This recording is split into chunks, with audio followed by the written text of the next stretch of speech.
Deklarohemi pafajshëm për gjitha pikat e akuzës si të paqëndrueshme.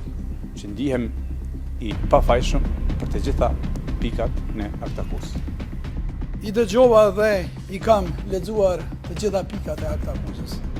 Më lejoni të deklarohem me bindje të plotë se jam tërësisht I pafajshëm me të gjitha pikat e aktakuzës. Me deklarohem jo fajtor. Nuk kam asë një fajt vetëm. Nuk di si ta tham ndryshe.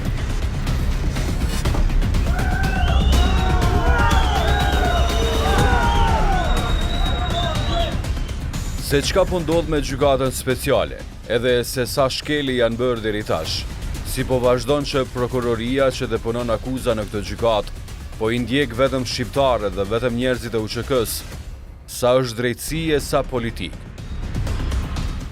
Si u implikua së fundmi dhe a do të thirret dëshmitar dhe njeriu, raporti të cilit e nisi krejt këtë gjykatë, dik marti.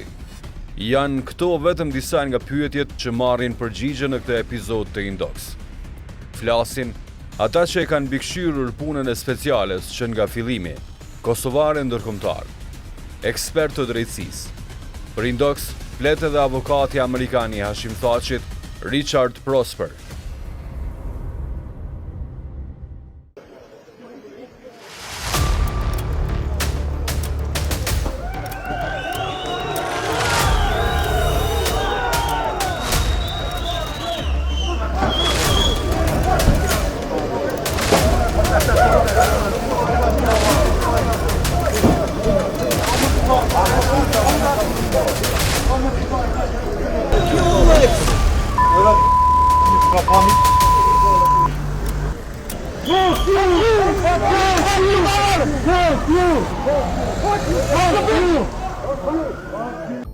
Kështu kishte nisur aktivitetin Gjykata Speciale e Hagës. Me shumë bujë, spektakël me shumë polic për të arrestuar 2 krerë të veteranëve të UÇK-së, që as që kishin tentuar që të iknin, e as që pritej të rezistonin gjatë arrestimit. Dhe ky spektakël I nisur në qendër të Prishtinës do të zhvendosej në Holandë.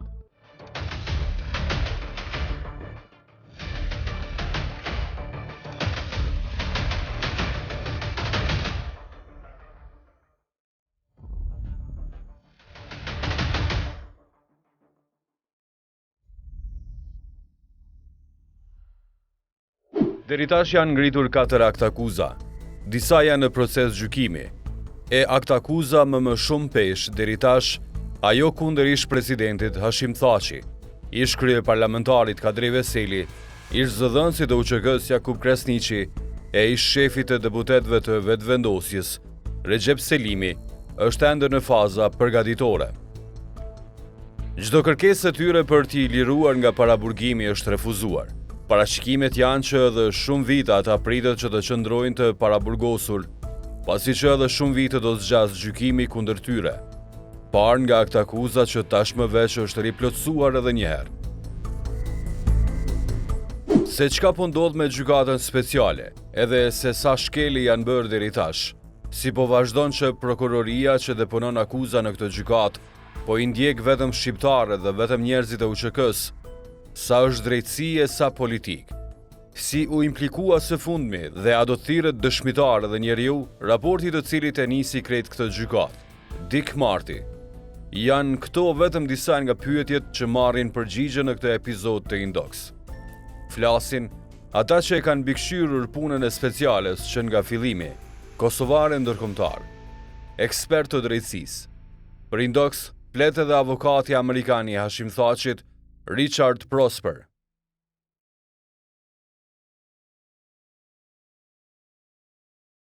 Deklarohemi pafajshëm për gjitha pikat e akuzës si të paqëndrueshme. Që ndihem I pafajshëm për të gjitha pikat në aktakuzë. I dëgjova dhe I kam lexuar të gjitha pikat e aktakuzës. Më lejoni të deklarohem me bindje të plotë se jam tërësisht I pafajshëm me të gjitha pikat e aktakuzës.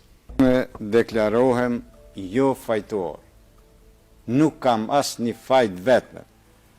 Nuk di si ta tham ndryshe.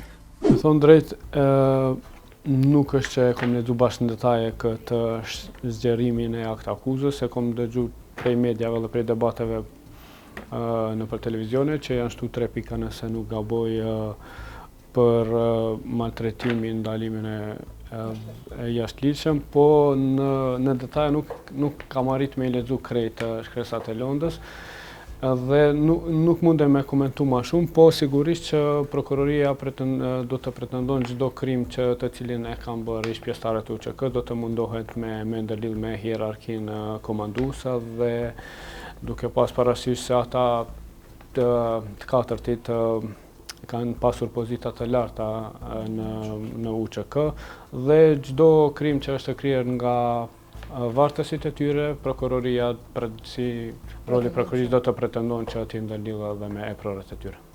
Amer Alia nga Fondi për të Drejtën Humanitare ka vite që monitoron rastet e krimeve të luftës që janë gjykuar në Kosovë. E ka monitoruar edhe Gjykatën Speciale. Ai në këtë intervistë të InDoks ka treguar edhe një herë se çka në fakt po ndodh në Gjykatën Speciale në Hag. Të gjithë e dim se deri tash janë ngritur 4 aktakuza, 3 aktakuza kanë bëjnë me krimet e luftës dhe një aktakuz ka të bëjë me krimet kundër njerëzimit, po ashtu edhe një rast kundër Gucatit dhe Haradinaj lidhet me pengimin e administrimit të drejtësisë. Rasti i Gucatit dhe Haradinajt ka përfunduar shqyrtimi kryesor, tani trupi gjykues është tërhequr dhe ka fatë deri 90 ditë që ta merr gjykimin me shkrim dhe që ta sjell vendimin qoftë lirues apo dënues lidhur me akuzat me të cilat ngarkohen. Rasti i Salim Mustafës është në shqyrtim kryesor, prokuroria i ka kryer dëshmitarët e vet, i ka dëgjuar, tani janë duke u dëgjuar dëshmitarët e alibis, mbrojtjes. Rasti thaqit të tjerëve është procedurën paraprake, janë duke u mbajtur periodikisht konferenca statutore apo seanca përgatitore. Prokuroria e ka transferuar lëndën tek mbrojtja, mbrojtja është duke bërë hulumtime, përgatitje për shqyrtimin kryesor, si dhe rasti i fundit, Pjetër Shalës, edhe ai është në procedurën përgatitore, pra bëhet përgatitja për shqyrtimin kryesor. Gjykata Speciale pak të themi po dallon nga procedurat vendore, sidomos kjo procedura përgatitore është duke zgjatur më shumë se tek proceset në Kosovë. Kemi pa që procedura përgatitore të rasti Gucatit më duket ka qenë ma e gjatë se shqyrtimi kryesor. Pra kjo gjykata në një farë forme i bën të gjitha para përgatitjet ku edhe në disa raste e limiton edhe kohën e marrjes në pyetje edhe sa dëshmitar ka, pra çdo gjë e bën paraprakisht dhe kur fin shqyrtimin kryesor atëherë ka një farë agjende se si do të procedohet dhe deri kur do të procedohet lënda.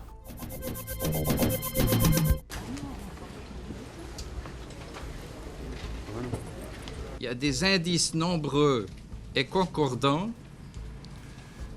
qui démontrent qu'il y a des crimes qui ont été commis par des membres de l'UÇK.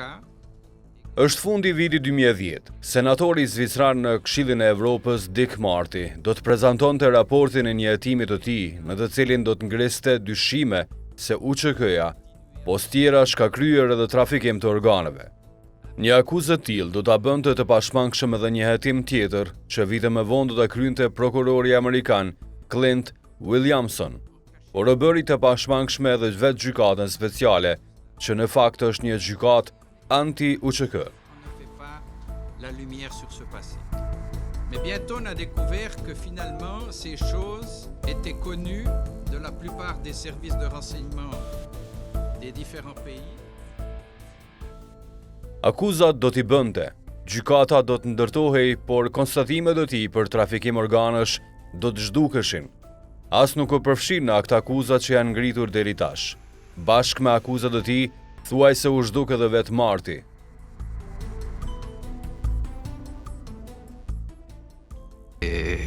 Sikur se ishte paraqitur në mënyrë të befasishme me akuzat kundër UÇK-së, njëjtë javë më parë Marty do të bëhej përsëri lajm botror.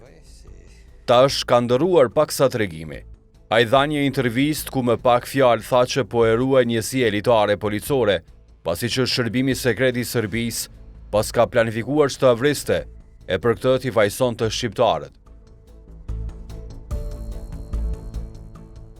Doktor Nevenka Trump, që ka qenë udhëheqëse e ekipit të hulumtuesve në tribunalin e Hagës për krime lufte në ish-Jugosllavi dhe aktualisht ligjëruese në Universitetin e Amsterdamit, ka folur për InDoks bashkë për figurën e njeriut që e provokoi krimin e Gjykatës Speciale.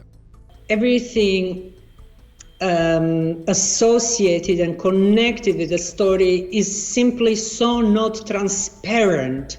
And once you do not have transparency from the very start, you can expect that there will be so many wild stories associated with it.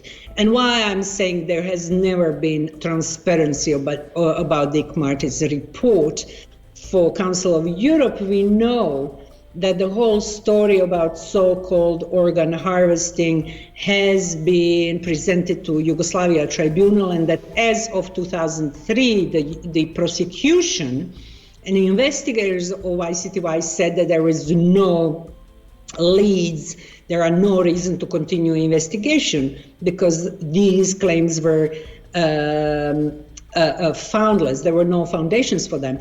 And then suddenly he comes, takes over from his former colleague Carlo Del Ponte and goes straight to Council of Europe, the only European institution where these sort of wild stories could have been put on an official agenda, because we know there is a presence and of the Russian Federation and in Serbia in this institution. And from then on, this organ harvesting story is demonizing Kosovo leaders and even Kosovo people altogether, because the story is so incredibly awful.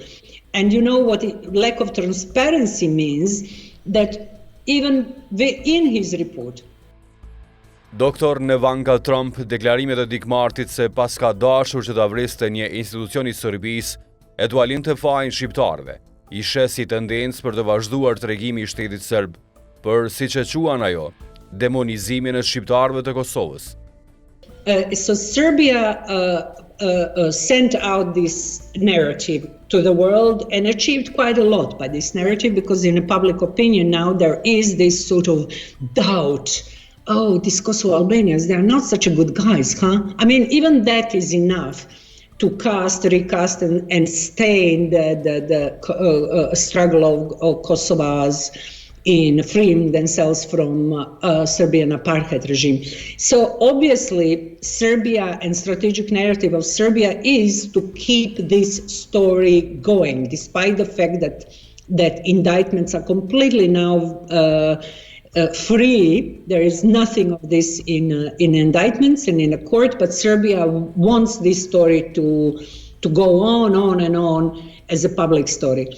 And if you look from this perspective, then you can also see that if there is this insinuation that actually Serbs were after Dick Marty and not Kosovars, that I am very cautious to discuss motivations by Dick Marty as well, because how I see it, that this whole story has been almost eliminating him now as a potential witness for defense teams. Unë nuk do ta konsideroj që është gjykatë vetëm anti-UÇK, fatkeqësisht po shihet që është një gjykatë monoetnike, e cila për qëllim parsor, si duket, ka vetëm për ndjekjen e shqiptarëve, dhe kjo është e patolerueshme dhe është në kundërshtim të plot me standardet ndërkombëtare, sepse nuk mund të ngrihen gjykata të kësaj natyre për të përndjekur një etni apo një popull të caktuar. Gjykatat të çfarëdo natyre ngriten për të zbuluar të vërtetën dhe për të dënuar krimet e luftës të bëra nga agresorët, ndërsa në Kosovë rolet kanë qenë shumë të qarta. Agresor ka qenë Serbia, kurse populli i Kosovës ka bërë një luftë vetëmbrojtëse dhe një luftë shtlerimtare. Bekim Çollaku, njën nga njerëzit më të afërt të Hashim Thaçit si president, edhe tash pjesë e ekipit të mbrojtjes së tij, ka folur për InDoks për vetë akuzat me të cilat po përballet Thaçi, Veseli e Selimi e Krasniqi, më shumë për të metët e procesit. Dhe ky proces, kjo gjykatë është shpritur që të sjell më të mirën sa i përket aspektit të ofrimit të drejtësisë, qoftë për viktimat, mirë po në këtë rast edhe për të akuzuarit, sepse drejtësia duhet jo ofrohet të gjithëve palëve të përfshira në këtë proces. Mirë po ajo që kemi parë deri më sot nuk reflekton një gjë të tillë. Procesi në vazhdimsi është përcjell me të meta të shumta. Prokuroria deri më sot nuk ka arritur as të përmbyllë hetimet e saj për këtë rast, nuk ka arritur që t'ja bëj të ditur dhe t'ja zbuloj të gjithë dokumentacionin përcjellës falës mbrojtëse në këtë rast avokatëve të akuzuarve. Në vazhdimsi i ka fshehur provat shfaqësuese, që është një shkelje flagrante në një proces të tillë, dhe për më tepër nuk është e gatshme ende për një proces të drejtë gjyqësor lidhur me këtë rast. Prandaj procesi meriton një vëmendje të shtuar të gjithë organizmave ndërkombëtar që kanë për qëllim zbardhjen e të vërtetës dhe sjelljen e drejtësisë për këto pretendime të ngritura nga prokuroria. Aq më tepër është e papranueshme fakti që gjatë gjithë kësaj periudhe kur kemi vonesa të tmerrshme në aspektin edhe kohor, po edhe në aspektin procedural, të gjithë të akuzuarit mbahen padrejtisht në qendrën e paraburgimit në Hagë. Kjo është një kërkesë që e kanë nënshkruar bashkë Hashim Thaçi, Kadri Veseli, Jakup Krasniqi e Rexhep Selimi. Po i ankohen avokatit e popullit në kuadër të speciales se ajo çka po planifikon prokuroria në Hagë, një gjykim i tillë mund të marrë një dekadë kohë. Kjo kërkesë erdhi pasi që çdo kërkesë që po e bëjnë ata për lirim nga paraburgimi merr një refuzim si me automatizëm. Pse po ndodh kështu? Për InDoks ka folur avokati amerikan i Hashim Thaçit, Richard Prosper. Disa ditë para se të jepte këtë intervistë, ai kishte qenë njëri prej shumë avokatëve që patë një takim virtual me kryeministrin Albin Kurti.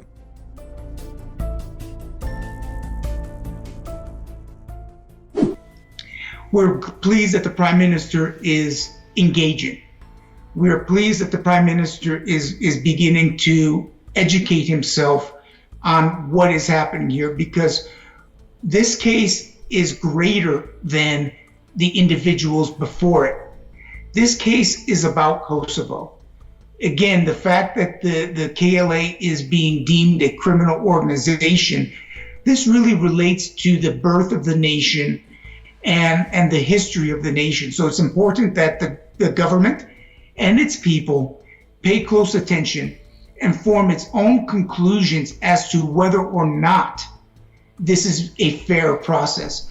We have our views, and we're happy to share our views, but we hope that the Prime Minister, we hope that the Parliament, we hope that the people pay attention and begin to express themselves based on their understanding of what is happening. Para se të përfshihen në këtë proces si avokat, Prosper ka qenë i përfshirë edhe në shumë tribunale ndërkombëtare. Përfshirë edhe atë për krime në ish-Jugosllavi dhe procesin kur nga Serbia në Hagë u soll Slobodan Miloševići. Yes, in fact, when I was in government in the United States, I played an active role in working to bring Milošević to The Hague. And then once in The Hague, I was involved and responsible for the United States government in supporting the efforts to bring Milošević to justice. Well, I think the missing link is we have to get past the ethnic, division that. Well, I became involved with President Thaçi when he was actually sitting. He through various contacts reached out to me to see if I could assist him at that time in his interviews before the SPO. And this was, I believe, back around February of 2020. And we began to, as part of his continuing cooperation with the KSC, began to engage the prosecutor's office at that time. Deri tash janë mbajtur disa seanca përgatitore. Aktakuza është deponuar. Asaj në maj të vitit 2020 ju shtuan edhe disa raste të reja, por që akuzat mbetën të njëjta. Për ndjekje, burgosje, akte të tjera njerëzore, torturë, vrasje e paligjshme, zhdukje me forcë personave, arrestim dhe ndalimi i paligjshëm e trajtim mizor. Si e shë këtë aktakuzë avokati Richard Prosper? We believe that the court is deficient in its approach. We have many concerns regarding what is happening. One is the way the case is being presented. It is revising history in our view. We're only hearing about KLA. They're magnifying the KLA activities and minimizing Serb activities. There's really no reference to Serb atrocities or a context of what the Serbs were doing and Milosevic was doing at the time. We believe that the nature of the evidence that is being presented to us is incomplete. In our view, what they are doing is they are criminalizing the entire organization. No, I mean, this is something we will vigorously attack and contest, because again, what they are saying is that the KLA and its members are effectively a joint criminal enterprise. So if you were part of the KLA, if you were part of the liberation movement, if you will, you are part of a joint criminal enterprise. And absolutely, we will challenge this, because KLA were partners with the international community. They were partners and supported by the international community in its efforts and its movements towards combating Serb atrocities. So I think there's plenty evidence to show that the KLA was at least engaged by the international community. The international community did not view it as a criminal organization. Unë nuk jam jurist nga profesioni, mirë po e di nga ajo çfarë kam lexuar që termi ndërmarrje përbashkët kriminale ose akuza për ndërmarrje të përbashkët kriminale është një ndër akuzat më të vështira, të cilat do të mund t'i dëshmonte ose t'i provonte një proces gjyqësor, dhe këtë po e them duke marrë në konsiderat proceset e kaluara.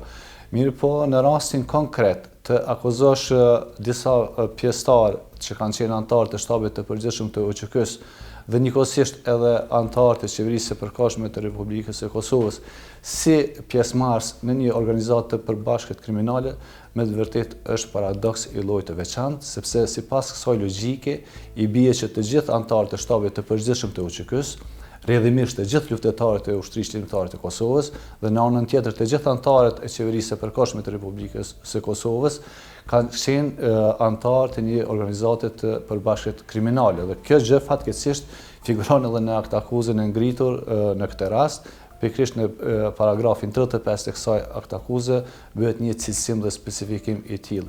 Unë mendoj që kjo do të ketë pasoja të tmerrshme nëse një aktakuzë e tillë do të mund të provoj, e unë nuk pres që një aktakuzë e tillë do të mund të provoj në një proces të drejtë gjyqësor, dhe ne duam që ky proces të jetë i drejtë, mirë po nuk ka asnjë lloj mundësie të dëshmohet një gjë e tillë, sepse elementet bazike për ta përmbushur këtë narracion ose këtë definicion të organizatës së përbashkët kriminale nuk ekzistojnë në aktakuzën e tillë. Prandaj jam i sigurt që aktakuza e tillë do të bie dhe është plotësisht e paqëndrueshme. Mirë po, qëllimi është tepër tmerrues dhe tepër tendencios, sepse nëse kriminalizohet e gjithë ushtria qëndrore, qeveria e përkohshme, atëherë i bie që i gjithë populli i Kosovës që ka luftuar për lirinë është pjesëmarrës në një organizatë të përbashkët kriminale. Dhe rrjedhimisht edhe ata që na kanë ndihmuar në fitimin e lirisë tonë, duke përfshirë shtetet anëtare të NATO-s, pas kanë qenë pjesëmarrës në një organizatë të përbashkët kriminale. Dhe kjo është e padëgjuar, e paparë, mirë po jam i sigurt që do të jetë e pamundur që të provohet në një proces të drejtë gjyqësor. Po kjo terminologji ndërmarrje përbashkët kriminale shpesh është keq interpretuar edhe në Kosovë. Ndoshta edhe nga mosdienia e kësaj terminologjie për arsye se tingëllon shumë ngjajshëm si ndërmarrje kriminale. ndërmarrja e përbashkët kriminale e dallon prej ndërmarrjes kriminale. Pra, ushtria qeverimtare e Kosovës nuk është një ndërmarrje kriminale. Ndërmarrja kriminale është kur një organizatë kriminale ka një qëllim kriminal, pra edhe antarësimi në atë ndërmarrje kriminale është i sankcionuar. Antarësimi në ushtrinë qeverimtare në Kosovës nuk është i sankcionuar dhe çdo kush që ka luftuar në ushtrinë qeverimtare në Kosovës nuk ka marrë pjesë në ndërmarrjen kriminale. Ndërmarrja e përbashkët kriminale është forma e përgjegjësisë kriminale ku një grup i antarëve të ndërmarrjes së përbashkët kriminale e ka një qëllim dhe një plan që ta kryejnë një krim. Pra, me fjalë më thjeshta, ndërmarrja e përbashkët kriminale mund ta quajmë si me ligjet e Kosovës si bashkëkryerje. Pra, nuk është ndërmarrje kriminale.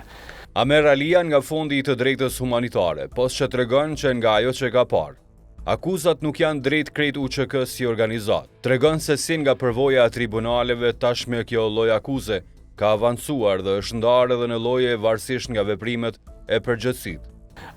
Kjo ndërmarrje e përbashkët kriminale kryesisht është përdorur tek Tribunali i Hagës dhe të themi më shumë është zhvilluar kjo forma e përgjegjësisë tek ky tribunal.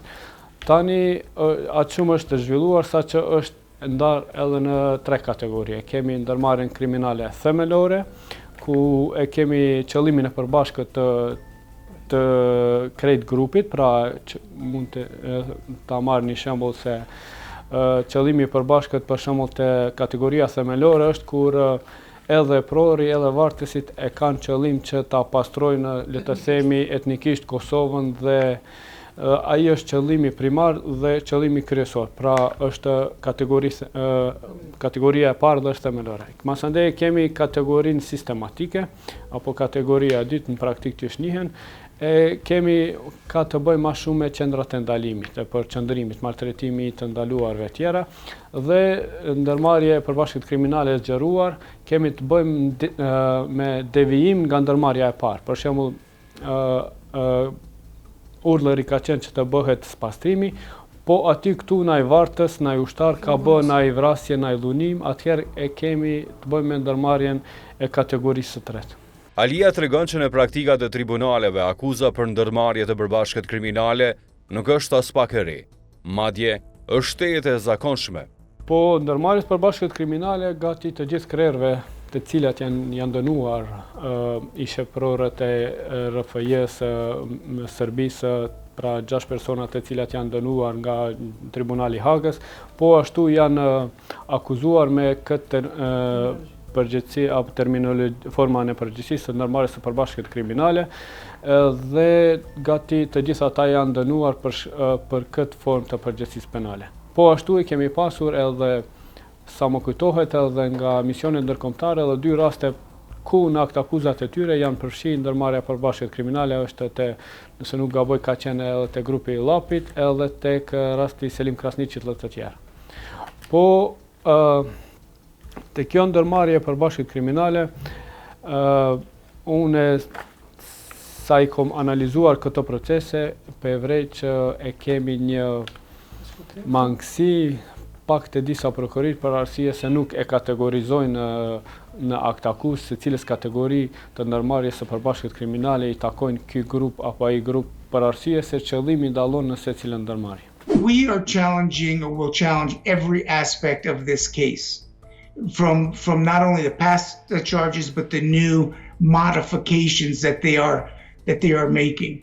We are confident in our approach. We are confident that at the end of this process, whenever it may be, the truth will prevail and the truth will show that we don't belong here, that this case should not have been brought. Tek pretendimet e prokuroria gjithmonë e ka të drejtë që mundet edhe mi akuzu edhe për përgjegjësinë komanduese edhe për ndërmarrje të përbashkët kriminale, po praktika e Hagës e ka vërtetuar që një person nuk mund të dënohet për të dy përgjegjësi, format e përgjegjësisë, për arsye se përgjegjësia komanduese kryhet me mosveprim. Kurse ndërmarrja e përbashkët kriminale kryhet me veprim, pra e kanë një plan edhe bën një veprim edhe gjykata në fund duhet të vendosë për cilën përgjegjësi duhet ta dënon. Për arsye se tek përgjegjësia komanduese, ne gjithmonë e keq kuptojmë se mendojmë se nëse një komandant e jep një urdhër, atëherë ai e ka përgjegjësinë komanduese. Në fakt ai nuk e ka përgjegjësinë komanduese nëse jep urdhën, pra ai e ka bën një veprim. Dhe veprimet direkte të cilat i ka bërë një komandant, ato janë veprimet individuale dhe nuk kemi të bëjmë me përgjegjësi komanduese. Përgjegjësia komanduese është kur vartësit e një komandantit, pra ushtarët, e kanë kryer një krim dhe eprori ka dështuar që ta parandalojë, ndaloj apo që ta sankcionoj. Pra, shtrohet pyetja në çfarë forme ta sankcionoj këtë, pra sankcionimi nuk bëhet me pra komandanti nuk do ta shtyjë në burg një ushtar, por ai duhet ta raporton tek organet kompetente që gjykatë apo gjykata ushtarake apo edhe mbas përfundimit të luftës tek gjykata e rregullt. Kur flitet për vetë akuzën për ndërmarrje të përbashkët kriminale, për kërreret e UÇK-së, kishte shprehur dyshimet e saj edhe vetë prokuroria që ndoqi Slobodan Miloševićin. Nuk mund të krahasohen krimet e forcave të Miloševićit me ato të UÇK-së. Ky është një gabim i madh nga ana atyre që përgatiten këtë aktakuzë, kishte deklaruar Del Ponte për një medium zvicran. Lidhur me shprehjen ndërmarrje përbashkët kriminale në aktakuzë, ajo kishte thënë që ato është si diçka të egzageruar. Dhe unë gjithashtu dyshoj si ju, nëse ata që përpiluan këtë aktakuzë i bën copy-paste aktakuzës kundër Miloševićit dhe kjo gjë nuk është e drejtë, kishte thënë Del Ponte. Information compiled by SITF indicates that certain elements of the KLA intentionally targeted the minority population with acts of persecution that included unlawful killings, abductions, enforced disappearances, illegal detentions in camps in Kosovo and Albania, sexual violence, other forms of inhumane treatment, forced displacement of individuals from their homes and communities, and desecration and destruction of churches and other religious sites. The widespread or systematic nature of these crimes in the period after the war ended in June 1999 justifies a prosecution for crimes against humanity. Ky prokuror amerikan, Clint Williamson, ishte angazhuar që të jetonte mbi raportin që ishte miratuar nga Këshilli i Evropës, raportin e Dick Martit, që akuzon të rënd UÇK-n, përfshirë këtu edhe për trafikim organesh. Ai nuk gjeti prova për këtë akuzë, por për çudi, pos kësaj deklarate raporti i tij i plot, kur nuk ju bëi ditur publikut. Madje, edhe avokati Hashim Thaçi rezervohet të tregojë nëse prokuroria në Hag ja ka dhënë mbrojtjes këtë raport, që nuk mundi deri tash ta shoh publiku. I don't know. I don't want to speak about any contact that we may have with Marty, but what is clear to us is these chambers were created based on the Marty report. That was the raison d'etre, if you will, of the special chambers. Interestingly, the charges that have been brought have nothing to do with the Marty report. And in a way, it is clear that the chambers have exceeded its intended purpose. Because there has been no reference, and obviously there's no evidence or no proof related to the organ trafficking. So the question particularly for the European Union is, why are we here? European Union, you created this based on the Marty report, and the Marty report is not even referenced. Edhe pse avokati amerikan i Hashim Thaçit rezervohet që të flasë nëse duhet Dick Marty të dëshmojë në rastin Thaçi dhe të tjerët, doktor Nevanka Trump është këmbgulse se ai duhet të dëgjohet si dëshmitar. Absolutely. I mean, I don't see how this court can show its authority and integrity if the person who has pushed for its creation on a completely unfounded allegations can be left out from legal process, criminal legal process, where the fate of now at this point 6 indictees, but maybe more to come, is going to be decided. You know, you cannot have a judgment and possible convictions done if the judges do not get opportunity to hear what Dick Marty, as the person most responsible for creation of this court, has been heard by the judges, but also cross-examined by the both sides, by prosecution and defense. Është e qartë që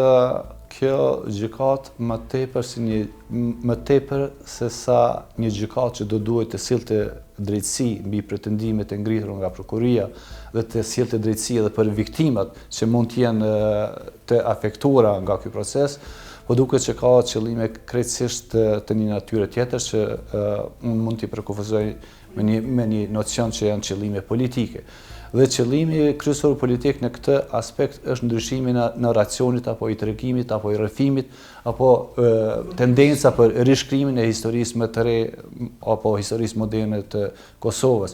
Dhe nëse opinioni ndërkombëtar lexon në këtë 22 vite pas përfundimit të luftës në Kosovë lexon për aktakuza të natyrës së tillë për krime lufte, atëherë krijohet përshtypja që Kosova pas ka qenë qendra e krimeve të luftës, për mos të thënë edhe e gjenocidit gjatë gjithë procesit të shpërbërjes së ish-Jugosllavisë. Dhe kjo është me të vërtetë e tmerrshme. Kujt i është dashur një gjë e tillë, për mendimin tim është tepër diskutabile dhe e pashpjegueshme. Mirë po, unë shpresoj që i gjithë ky proces të përfundoj dhe që e vërteta të ngadnjej, e vërteta për qytetarët e Republikës së Kosovës, për të gjithë ne është shumë e qartë. Ushtria qeveritare ka bërë luftë e drejtë, luftë qeveritare, dhe ne nuk kemi luftuar jashtë territorit tonë. Ushtria qeveritare ka qenë organizuar në baza vullnetare. Kosova nuk ka qenë një shtet i pavarur dhe sovran gjatë luftës për liri. Prandaj edhe tendenca për ta paraqitur Kosovën ose ushtrisë qeveritare të Kosovës si një organizatë e përbashkët kriminale janë tendenca të cilat janë të destinuara të dështojnë. Nisi më shumë bujë, me policë me maska që po arrestonin njerëz, që as që po tentonin të iknin. Kur ata u dërguan në Hagë dhe nisën seancat e para pas aktakuzave, procesi do të shndrojë në një monotoni. Jo pak herë, edhe një lloj tallje me gjykatësit e procedurës paraprake me të akuzuarit. Edhe kur pati gjykim, jashtë seancave përgatitore, shpesh pati mungesë transparence për publikun. Gjykimet jo rrallë herë janë mbyllur. Ajo që vrejet është se procesi po zgjat shumë. Asnjë nga të akuzuarit nuk po lihet që të mbrohet në liri, të gjithë po mbahen në paraburgim. Derisa procesi përgatitor për gjykim po zgjat me vite, parashikimet janë që vetë gjykimi do të jetë edhe shumë më i gjatë. Çka nëse të akuzuarit dalin të pafajshëm? Kush do të mbahet përgjegjës për privimin nga liria dhe për disa vite sa pritet të zgjatë gjykimi? Kjo është me të vërtetë përkeqësore dhe tepër shqetësuese. Nisur nga refuzimi, si thua, në blok, në tërësi i të gjitha ankesas që janë bërë nga palët mbrojtëse të akuzuarve, krijohet përshtypja që prokuroria dhe në këtë rast edhe panelet e gjykatësve janë në një linjë dhe kjo është një sinjal tepër i keq për një proces të drejtë i cili do duhet të ndodhte në përputhje me praktikat më të mira ndërkombëtare. Unfortunately, this case will take a very long time. Right now, the prosecution is saying that they need over 1,800 hours to present their case. And let's put this into context. That's just them presenting their case. That does not take into consideration the cross-examination by 4 different sets of attorneys. So the prosecution case alone will take several years. If you do the math, I'm not going to do the math right now, but we're talking 3 years, if you will, if you take into consideration breaks and so forth for the prosecution case alone. And then we have to do the defense case. So by the time that this is over, these accused would have been detained for at least 5 years. Now, imagine being detained for 5 years or more and then you're found not guilty. How do you get that time back? Po, te rasti Thaçi të tjerët, une nga monitorimi i proceseve kemi dëgjuar që prokuroria i ka mbi 300 dëshmitarët dhe nëse është plani tyre që të dëgjohet secili dëshmitar dhe një dëshmitar mund të dëgjohet 2 ose 3 ditë varet prej deklaratës e tij, atëherë masandej kemi edhe mbrojtjen e cila do të bën cross-examinim, po ashtu edhe do t'i propozon edhe dëshmitarët të vet. Ky proces do të zgjat disa vite. Masandej kemi shkallën e 2, shkallën e 3, atëherë ky proces do të zgjat disa vite.